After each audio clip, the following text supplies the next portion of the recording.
नमस्कार, आप देख रहे हैं अमर उजाला.com और मैं हूं आपके साथ रेलू सकलानी।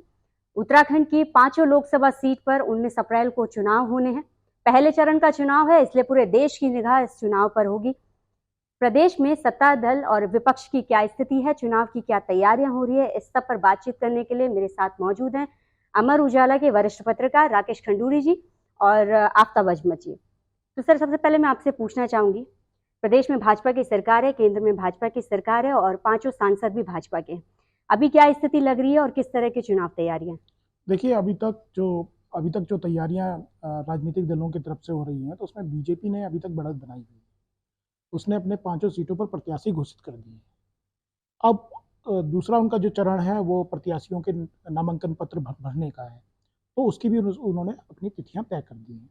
तो 22 तारीख से नॉमिनेशन शुरू करेगी बीजेपी, और सबसे पहले नॉमिनेशन करेंगे 22 तारीख को अजय टम्टा अल्मोड़ा लोकसभा सीट से। उसके बाद फिर 23 तारीख को हरिद्वार सीट से त्रिवेंद्र सिंह रावत नॉमिनेशन करेंगे, बीजेपी के प्रत्याशी वो हैं। लेकिन 22 को वो एक ऑनलाइन आवेदन वो नॉमिनेशन भी करेंगे। उसके बाद फिर 26 तारीख को दो सीटों पर एक साथ नॉमिनेशन होगा। पहला नॉमिनेशन होगा गढ़वाल सीट पर, जहां अनिल बलूनी को प्रत्याशी बनाया गया है। और फिर दूसरा नॉमिनेशन होगा टिहरी गढ़वाल सीट पर, वो माला राज्य लक्ष्मी करेंगी नॉमिनेशन।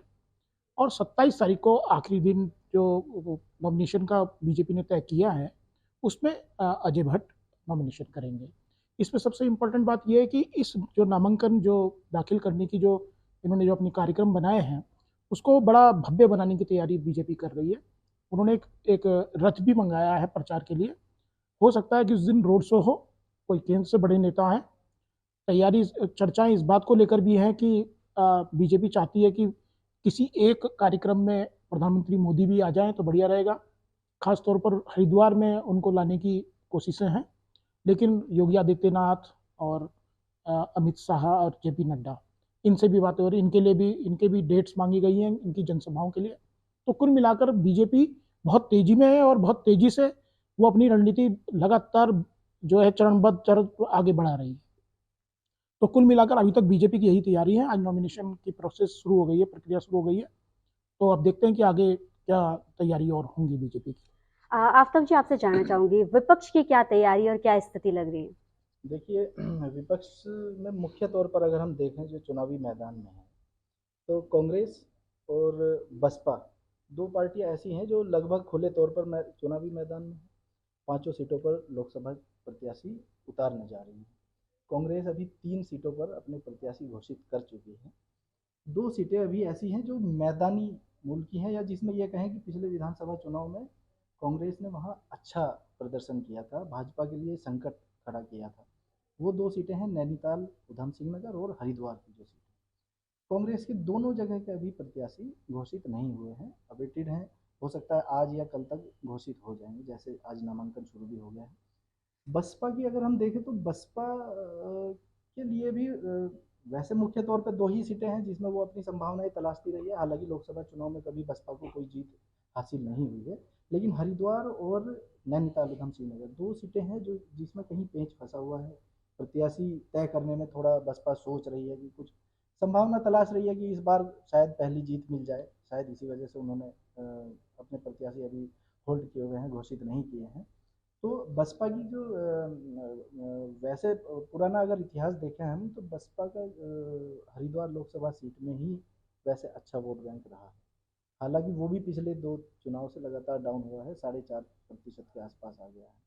और अगर विपक्ष में कांग्रेस का हम देखें तो कांग्रेस हरिद्वार और नैनीताल उधम सिंह नगर सीटें अगर हम देखें विधानसभा चुनाव के नज़रिए से, तो नैनीताल और उधम सिंह नगर लोकसभा सीट की जो विधानसभाएं हैं 14, उन 14 में 6 विधानसभाओं पर कांग्रेस, 8 विधानसभा भाजपा के पास रही है। यानी कांग्रेस वहां अपनी संभावना तलाश रही है।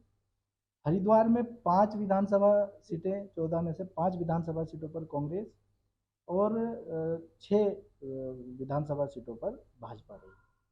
तो उस हिसाब से दोनों जगह मुझे लगता है कि विपक्ष कुछ अपनी रणनीति ऐसी बना रहा है कि शायद भाजपा को कोई चौंकाने वाले नतीजे मिले लोकसभा।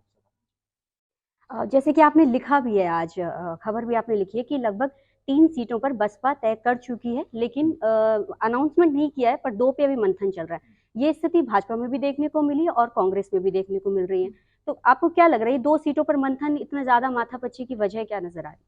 नहीं, दरअसल ये 2 सीटें ऐसी हैं, देखिए हरिद्वार और नैनीताल उधम सिंह नगर सीटें सबसे बड़ी लोकसभा सीटें हैं मतदाताओं के नज़रिए से। दोनों पर इस साल इस बार चुनाव में 20 लाख से ज़्यादा मतदाता हैं, मतलब हरिद्वार में भी 20 लाख से ऊपर हैं और नैनीताल उधम सिंह नगर में। दोनों मैदानी प्रभाव वाली सीटें हैं, तो कहीं ना कहीं मैदानी जो राजनीतिक हवा रहती है उसका भी असर उसमें रहता है। तो दोनों सीटों में मतलब कहीं ना कहीं बहुत उलझा हुआ है। विधानसभा के जो नतीजे आए थे उसमें भी भाजपा खुद ही मतलब जो है काफ़ी संकटकालीन उसके लिए ये 2 सीटें ही रही थी, बाकी तो सब अच्छा प्रदर्शन रहा था। तो उस लिहाज से देखें तो चूँकि सभी पार्टियां सेफ मोड में चलना चाहती हैं, भाजपा भी सेफ मोड में चलना चाहती है कि विधानसभा जैसे प्रदर्शन को सुधारा जा सके, विधानसभा में जैसा प्रदर्शन हुआ था उसमें और सुधार लाया जा सके। कांग्रेस अपने प्रदर्शन को और अच्छा करना चाहती है, यहाँ अपनी जीत की संभावनाएं देख रही है। बसपा का भी वैसा ही, तो मुझे लगता है शायद इसी वजह से इन 2 सीटों पर ही ज़्यादा पेंच फंसता रहा है। खंडूरी सर, आपसे जानना चाहूंगी कि पिछले अगर चुनाव देखे जाएं तो यहाँ का जो ट्रेंड रहा है वो कैसा रहा? हालांकि क्लीन स्वीप हमेशा देखने को मिली है, तो कैसा ट्रेंड रहा है अब तक? देखिए, जब से राज्य बना है तब से 2004 में पहला चुनाव हुआ था।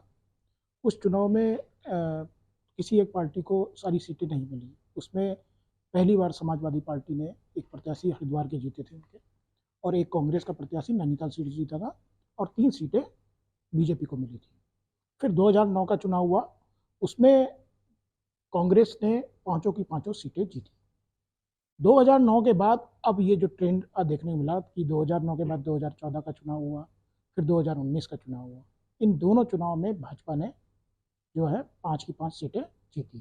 तो बीजेपी की ये कोशिश है कि वो फिर एक बार उसको मतलब अपनी जो जीत है, जो 5 सीटों पर जो उन्होंने क्लीन स्वीप किया, उसकी हैट्रिक बनाए, और इसी रणनीति के साथ बीजेपी आगे बढ़ रही है। और वो अब इस पर चर्चा नहीं कर रही है कि हम 5 सीटें जीतेंगे। वो इस बात की चर्चा कर रही है कि इन 5 सीटों पर हम 75% से अधिक वोट लेके आएंगे। तो ये भाजपा का कॉन्फिडेंस है। अब ये ओवर कॉन्फिडेंस भी हो सकता है, लेकिन वर्तमान में जो जिस तरह का बीजेपी ने अपनी रणनीति बनाई है और जिस तरह से चरण ढंग से अपनी रणनीति के अनुसार चल रही है, उस हिसाब से दूसरे राजनीतिक दल उससे काफी पीछे रह गए हैं।